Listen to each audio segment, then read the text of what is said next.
Comment être prêt pour démarrer tout de suite un business? C'est la question qu'on va traiter aujourd'hui.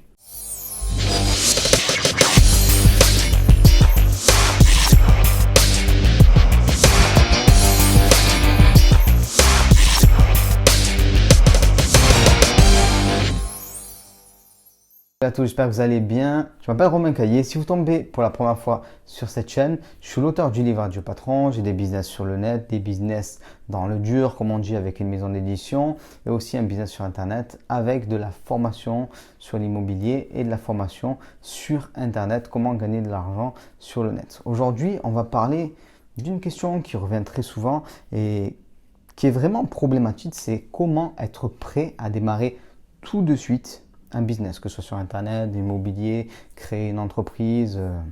C'est vraiment quelque chose qui revient tout le temps. Alors, comment démarrer un business? La question qu'on se dit, c'est quand est-ce que je serai prêt? Qu'est-ce que je dois posséder comme compétence? Qu'est-ce que je dois posséder en termes d'argent? Quel matériel je dois avoir? Est-ce que je dois avoir du temps? C'est toujours ce qui revient. Voilà, il manque toujours quelque chose aux entrepreneurs débutants. Et en fait, il faut bien comprendre une chose, c'est que finalement, on n'est jamais prêt, entre guillemets. C'est un peu comme devenir papa ou maman. On sait comment démarrer ce business-là. Je vais pas vous faire un dessin, pas de souci. Et après, on a 9 mois pour régler le bordel qu'on a créé en quelque sorte. Et d'une manière générale, dans le business, c'est comme ça qu'il faut procéder. Il faut créer quelque chose, lancer quelque chose, créer un problème et le régler par la suite. Alors on va voir ce qu'il faut précisément pour commencer son business en immobilier, comment on commence aussi un business sur le net, et vous allez comprendre qu'en fait il faut beaucoup moins de choses que ce que l'on peut croire en général. Donc la première chose qu'il faut, c'est un petit peu cet état d'esprit que je viens de vous donner.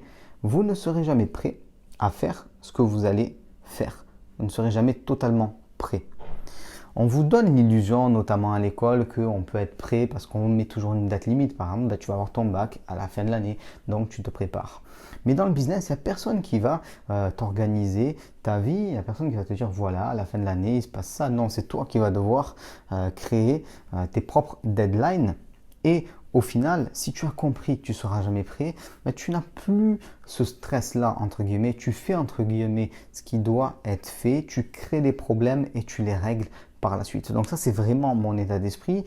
Et ça me fait penser à un coaching que j'ai réalisé dernièrement. Une personne qui me posait cette question, en fait, le fait d'être prêt. Et je lui ai expliqué la chose suivante. Si tu es prêt à faire ce que tu vas faire, si tu es totalement compétent pour faire ce que tu vas faire, en fait, c'est que tu ne vas pas assez vite, tu es trop lent, tu vas t'ennuyer, tu ne prends pas assez de risques, entre guillemets, tu ne te lances pas suffisamment. Et ça, c'est particulièrement important. Il y a vraiment cette différence entre, on va dire, l'apprentissage théorique et l'apprentissage qui se fait au fur et à mesure de l'avancement de ce qu'on fait, que ce soit de l'immobilier, que ce soit un business sur le net. On commence évidemment à se former, à apprendre avec des formations, des livres, il y a plein de vecteurs pour ça. Et puis, il faut se lancer très rapidement pour justement en fait rencontrer des problèmes et pouvoir créer les solutions adaptées à sa propre situation, à ces problèmes-là. Il faut vraiment avoir en tête ça, et ça me fait penser à ce que me disait un de mes associés dernièrement. Alors dernièrement, non, pas tant que ça fait peut-être 3 ans maintenant, et on était dans une passe un peu difficile, on a lancé le business, et vous savez, on voit toujours la partie visible de l'iceberg, c'est-à-dire la réussite, tout ça, mais bien sûr, il y a beaucoup de travail, et ce jour-là, j'étais complètement épuisé, lui aussi, et à un moment, il me dit mais Romain, je croyais que tu savais ce que tu faisais. Et je lui ai dit, non, en tout cas pas totalement. Si je savais précisément tout ce que je faisais et tout ce dans quoi je me lance, je l'aurais peut-être pas forcément fait. Il y a vraiment aussi cette part de surprise. On se lance dans de nouvelles choses. Il faut vraiment avoir en tête qu'il faut avoir cet esprit d'initiative. C'est particulièrement important. Donc, comprenez que vous ne serez jamais prêt et que s'il n'y a pas de solution, il n'y a pas de problème. Et si vous voulez trouver des solutions, il faut vous créer des problèmes dans une certaine mesure, bien sûr, mais c'est particulièrement important. Maintenant, ce qu'on va voir, c'est une partie un peu plus pragmatique de cette notion d'être prêt. Donc on va parler d'immobilier, on va parler de business internet. Il y a 3 points que vous devez checker dans ces 2 domaines pour savoir si vous êtes prêt ou pas à vous lancer, et ils sont très simples mais légèrement différents dans les 2 domaines. Alors je parle de business internet, mais c'est aussi valable pour l'entrepreneuriat, un petit peu plus, voilà, de manière plus classique si on veut. Donc première chose à avoir en tête, c'est votre assise financière. Est-ce que vous avez une assise financière suffisante pour vous lancer dans le projet dans lequel vous vous lancez? Si on parle d'immobilier, moi ce que je préconise toujours, c'est d'avoir 6 mois de train de vie de côté pour pouvoir se lancer avec sérénité. Vous pouvez vous lancer avec moins, mais vous prenez des risques, et vous pouvez vous lancer avec plus, mais du coup vous perdez du temps en fait. Donc 6 mois, c'est largement suffisant. Si on parle de business internet, alors que ce soit de l'infoprenariat, du coaching, le fait de lancer un mastermind, même éventuellement de lancer un e-commerce, moi ce que je constate grosso modo, c'est qu'il faut 2000 € plus ou moins. Voilà, c'est une somme qui est suffisante pour se lancer correctement, pour pouvoir tourner des premières vidéos si vous voulez faire ce qu'on appelle de l'infoprenariat, pour pouvoir lancer des premières publicités si vous voulez faire du e-commerce, pour pouvoir vous mettre sur le net avec une certaine visibilité et commencer à vous lancer. Voilà, c'est le budget minimum pour pouvoir faire les choses correctement, d'autant plus que la plupart des gens ont déjà le matériel nécessaire. Vous avez sûrement un ordinateur, portable ou pas, mais vous avez sûrement un ordinateur, donc vous pouvez travailler dessus. Vous avez sûrement un téléphone portable, donc vous pouvez filmer. Il vous manque peut-être un micro et une source de lumière. Et voilà, vous pouvez vous lancer dans l'infoprenariat sans aucun problème. En tout cas, vous lancez. Et c'est ça que je veux vous transmettre comme idée, c'est qu'il faut démarrer tout de suite. Le perfectionnement, ça viendra après. Regardez mes premières vidéos sur ma chaîne YouTube. Elles sont là, vous pouvez regarder. Vous allez sur la première. Ben, c'est loin d'être parfait. Alors, on avait trouvé un certain style. On allait chez des personnes qui avaient investi, soit des membres de ma formation, soit des personnes que je connaissais. Et on a apporté quelque chose dans ce qu'on pourrait appeler le game de la formation en immobilier en France. Donc on a apporté une touche. Mais c'était quand même assez amateur. On n'avait pas de micro par exemple. Et on peut se lancer donc avec très peu de choses. Donc une petite assise financière et de petits moyens. Deuxième point qui est important, c'est connaître le minimum syndical, on va dire, de votre domaine d'intervention. Ça c'est particulièrement important. Si on parle d'immobilier, si vous ne savez pas ce que c'est une TMI, un TRI, un refinancement hypothécaire, un WISG, un LOL. Bon, vous avez compris, les 2 derniers, c'était une blague. Mais si vous ne savez pas ce que c'est une tranche marginale d'imposition, une TMI, vous n'allez pas vous lancer correctement en immobilier, c'est sûr, parce que l'aspect fiscalité, ça va vous passer au-dessus de la tête et ça ne va pas aller. Un taux de rendement interne TRI, c'est un peu pareil. Ça vous permet de différencier les biens, en tout cas de pouvoir les comparer et de savoir si tel bien est plutôt intéressant par rapport à un autre. Donc c'est quand même un minimum à savoir, mais il n'y a pas besoin d'être un expert et ça c'est très important. Moi, il y a un exemple que je donne très souvent sur le premier appartement que j'ai eu. Malheureusement, au bout de quelques mois, il y a eu un dégât des eaux. Et quand il y a eu ce dégât des eaux, c'était sur une petite partie de toiture, parce que c'était un rez-de-chaussée avec une courette qui avait été fermée. Et dans ce dégât des eaux, donc qui est arrivé au niveau de la toiture, malheureusement, le faux plafond s'est effondré. J'ai vraiment pensé que tout allait s'effondrer et que c'était la fin, que j'avais fait un mauvais choix, tout ça. Alors si vous avez le minimum de connaissances, vous pouvez évidemment éviter de faire ce genre d'erreur et voilà, vous lancer en toute sérénité. Mais pour autant, si vous n'avez pas ce minimum de connaissances, vous pouvez vous lancer quand même dans une certaine mesure. Pourquoi? Parce qu'il faut savoir avancer à un moment ou à un autre. Donc moi, ce que je conseillerais, c'est si vous voulez vous lancer maintenant, tout de suite, commencez vos recherches, commencez à bosser. Par contre, ne signez pas de compromis avant d'être formé. Ça, c'est important.